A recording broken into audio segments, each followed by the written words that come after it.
Bab 166. Max Long berkata, biarkan mereka. Namun kita tahu bagaimana besarnya kontribusi keluarga Lee dan Lu untuk kesejahteraan rakyat negeri ini.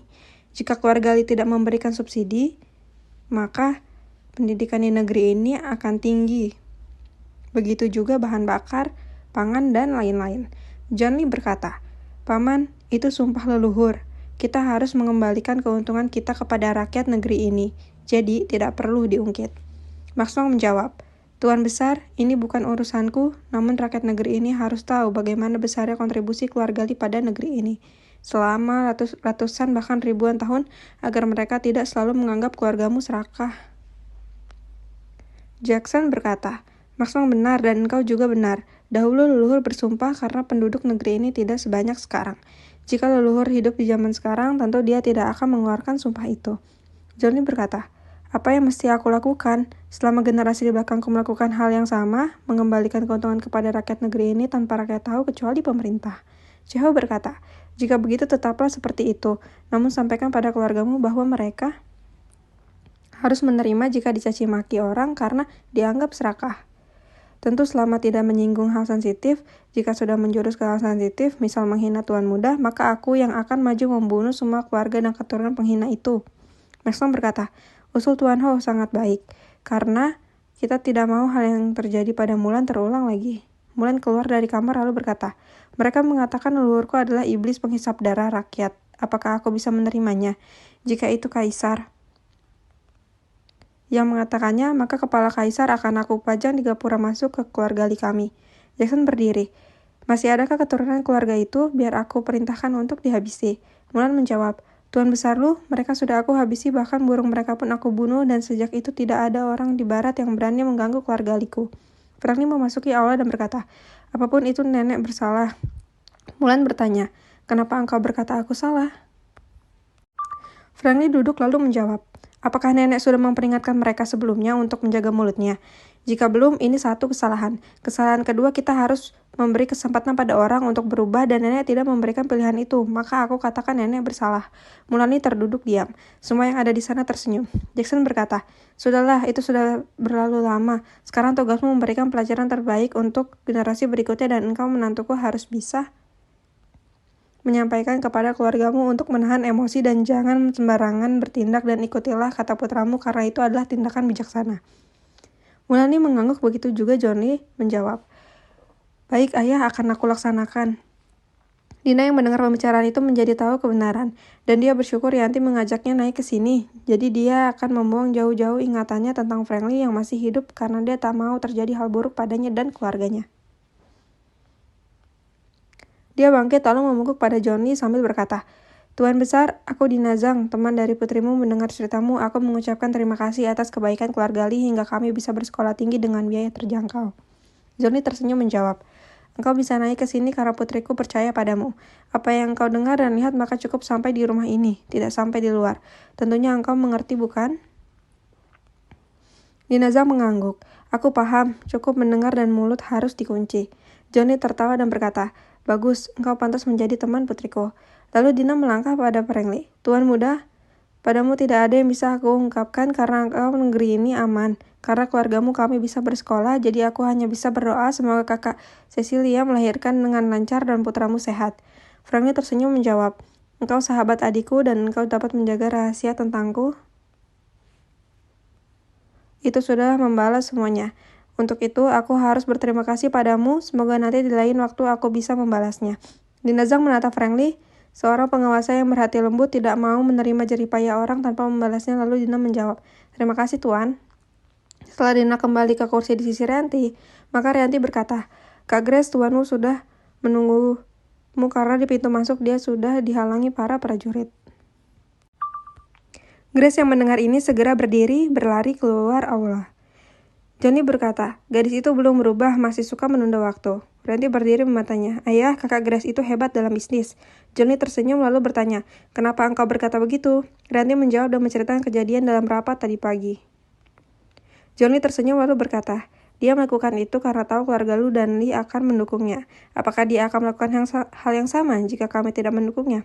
Franklin berkata, engkau dan kalian semua untuk maju, maka lupakan ada keluarga Lee dan Lu di belakang kalian. Lindako membela Grace. Tidak seperti itu. Grace memintaku untuk menahan uang 2 triliun untuk melancarkan rencananya mengambil alih perusahaan yang berani menolaknya. Franklin tertarik lalu berkata, "Engkau lanjutkan bagaimana rencananya?"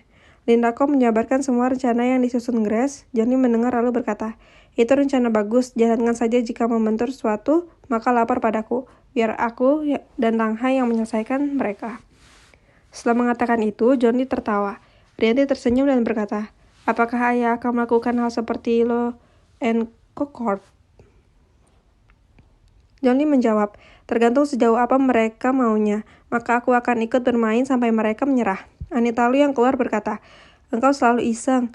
Apakah membuat jantung orang seperti mau copot itu sebuah kesenangan?" Johnny tertawa. "Mereka yang mengganggu keponakanmu, maka mereka harus merasakan bagaimana jika diganggu. Kalau mereka melawan, maka perusahaan mereka akan menjadi milik Chu Group." Rianti bertanya, "Bagaimana jika mereka tidak melawan?"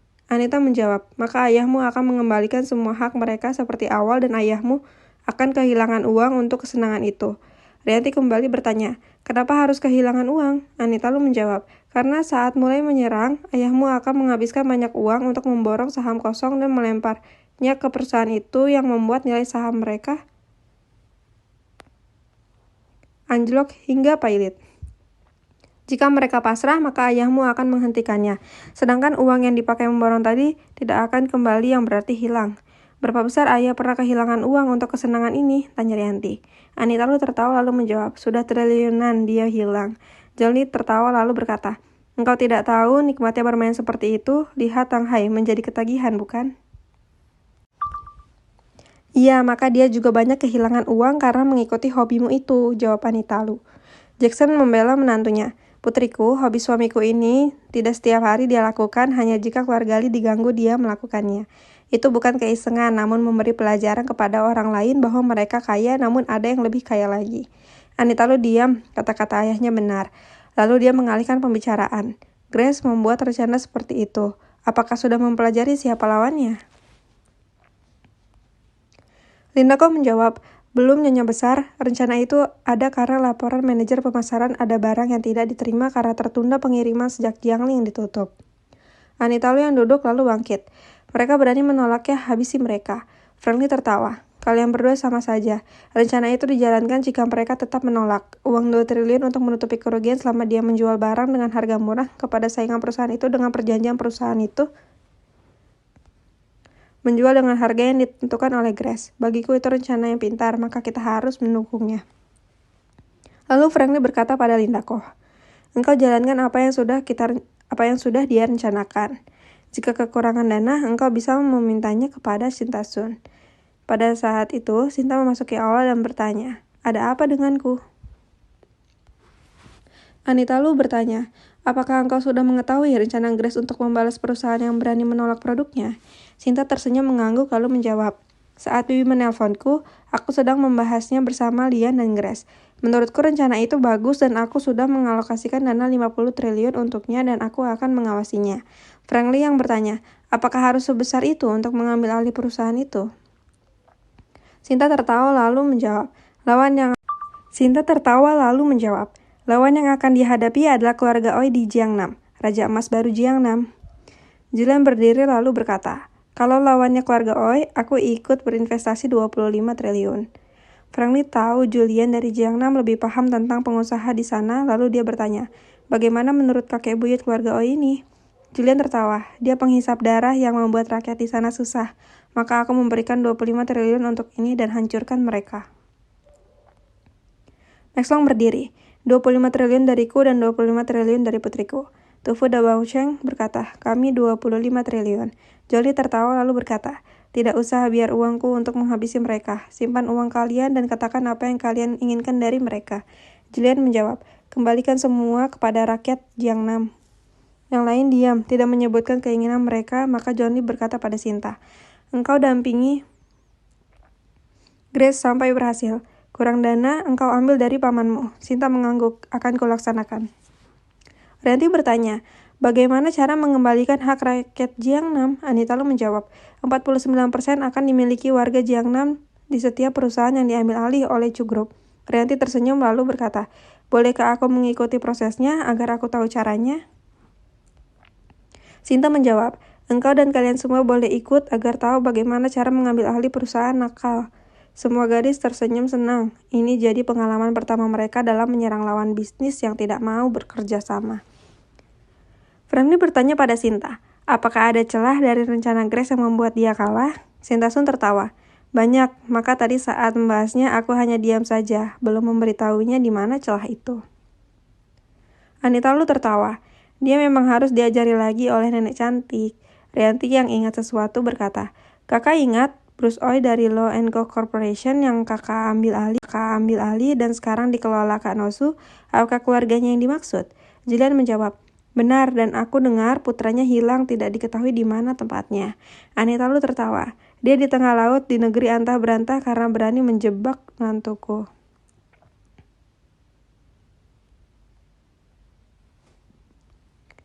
Julian bertanya, "Apakah kalian yang mengirimnya ke penjara antah berantah itu?" Frankly mengangguk menjawab, "Benar kakek buyut, aku yang mengirimnya ke sana." Julian tertawa lalu berkata, "Bagus, bajingan kecil itu pantas dikirim ke sana. Entah berapa banyak gadis Jiangnam yang bunuh diri karena dirusak olehnya." Johnny berkata, "Nanti ketika Grace kembali, engkau buka celah itu padanya dan lihat bagaimana dia menambal celah itu. Jika salah suruh dia mencari cara lain hingga dia dapat menambal celah itu, baru lakukan serangan." Franklin menambahkan, "Jangan hanya Grace, semua gadis-gadis ini harus tahu di mana celahnya dan mereka harus mencari cara menambalnya." Lalu Franklin berkata kepada semua gadis ini, "Ini kesempatan kalian untuk belajar dari Sinta bagaimana melihat celah yang bisa dimasuki orang hingga membuat kita rugi. Dan bagaimana cara menambalnya, jadi gunakan kesempatan ini untuk belajar." Nosu bertanya, "Kapan kita akan membahasnya?" Sinta tersenyum menjawab, "Saat ini aku belum bisa, karena besok tetua tiba. Lusa tetua Jang tiba dan kakak ipar akan melahirkan dan kalian tahu semua apa yang akan kita hadapi setelah kakak ipar melahirkan, bukan?" Franny berkata, "Tidak perlu selama itu, semua obat sudah terkumpul. Jika engkau menunggu putraku sehat, maka 13 tahun lamanya. Jadi setelah kakak iparmu melahirkan dan proses pertama berjalan lancar, maka engkau bisa memulai rencana Grace." Sinta mengangguk lalu menjawab, "Baik, akan aku laksanakan sesuai perintahmu." Pada saat itu, Tiger Wu memasuki ruangan. Begitu melihat Frankly, air matanya berderai, lalu dia berlari bersujud memegang kaki Frankly dan berkata, "Tuan muda, engkau masih hidup. Aku bahagia." Frankly mengangkatnya untuk berdiri, lalu berkata, "Sudahlah, engkau sudah tahu. Rencanaku belum selesai, maka rakyat belum harus tahu bahwa aku masih hidup." Tiger Wu mengangguk, "Aku tidak melihatmu dan engkau sudah mati."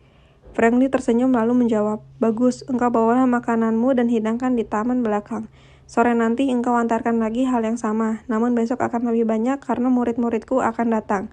Mungkin engkau harus membuat 250 porsi siang dan sama di sore harinya." Tiger Wu tersenyum, "Baik tuan, akan aku laksanakan." "Mana nyonya? Aku tidak melihatnya." Rianti menjawab, "Dia di kamar sedang istirahat."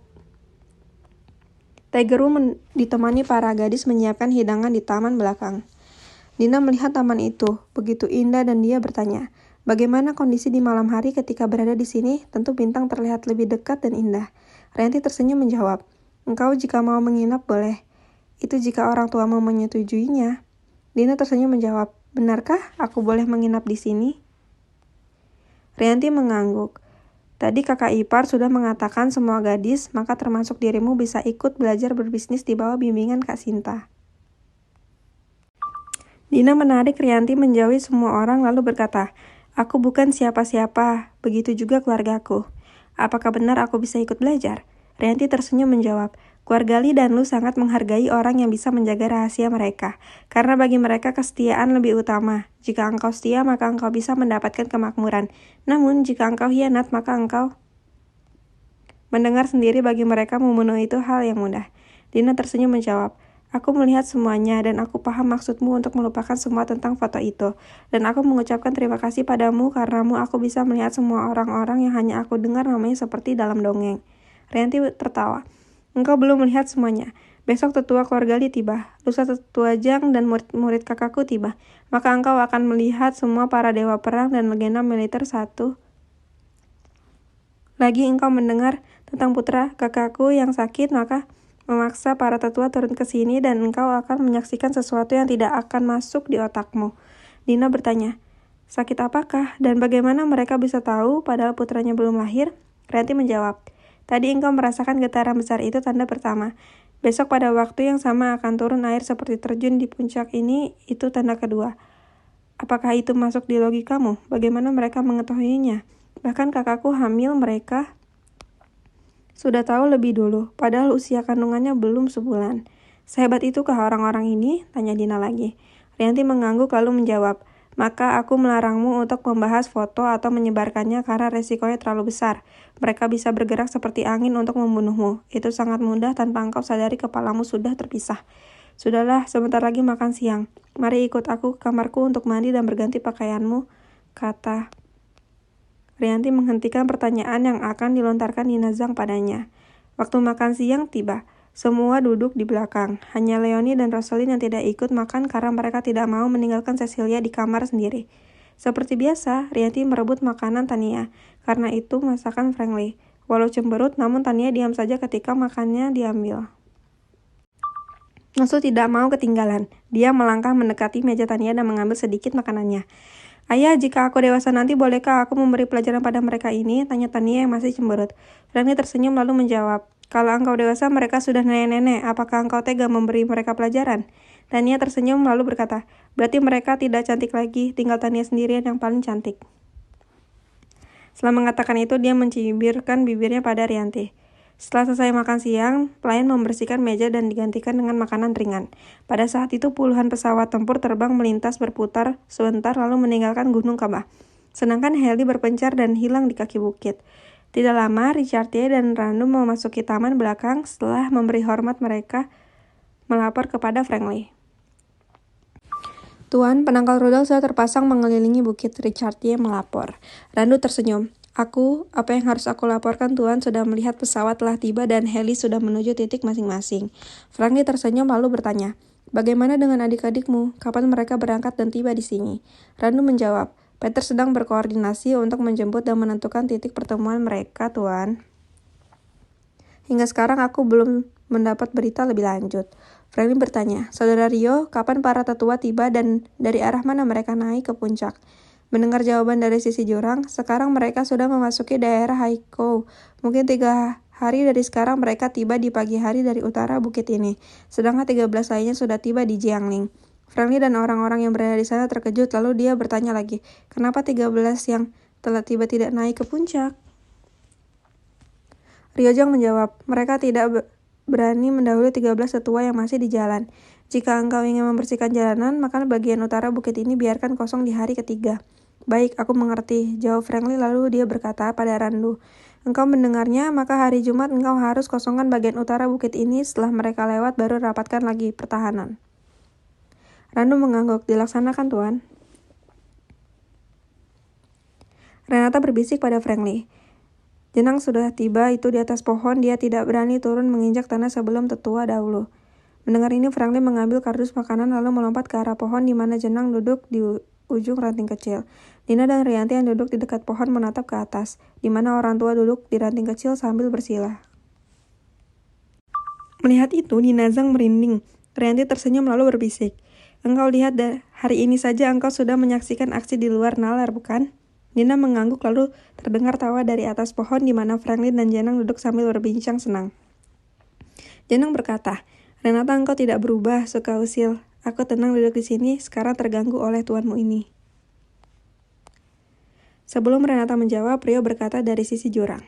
Kakak, kenapa tidak turun ke tempatku? Engkau sudah 3 hari di sana. Jenang menjawab, kakiku hanya 2. Aku tidak mau kehilangan kakiku yang menginjak tanah sebelum tetua. Renata tertawa lalu berkata, bagaimana jika yang memerintahkan kau turun adalah orang yang sedang bersamamu di atas? Jenang tertawa lalu menjawab, hanya perintahnya dan tujuan besar yang harus aku patuhi. Mendengar ini, Frankly melompat turun lalu berkata, Saudara Jenang, engkau turunlah. Belum selesai, Frankly berkata, Jenang sudah berlutut di hadapannya. Terima hormatku, Tuan. Franklin melangkah dan mengangkatnya. Dina, sahabat Cecilia, dan Jenderal Yun melotot melihat adegan itu, seperti di film-film. Setelah dia berdiri, Jenang membungkuk pada John Lee dan memberi tanda hormat pada yang lain. Setelah Jenang selesai, Rio sudah berlutut kepada Franklin. "Tuan, terima hormatku."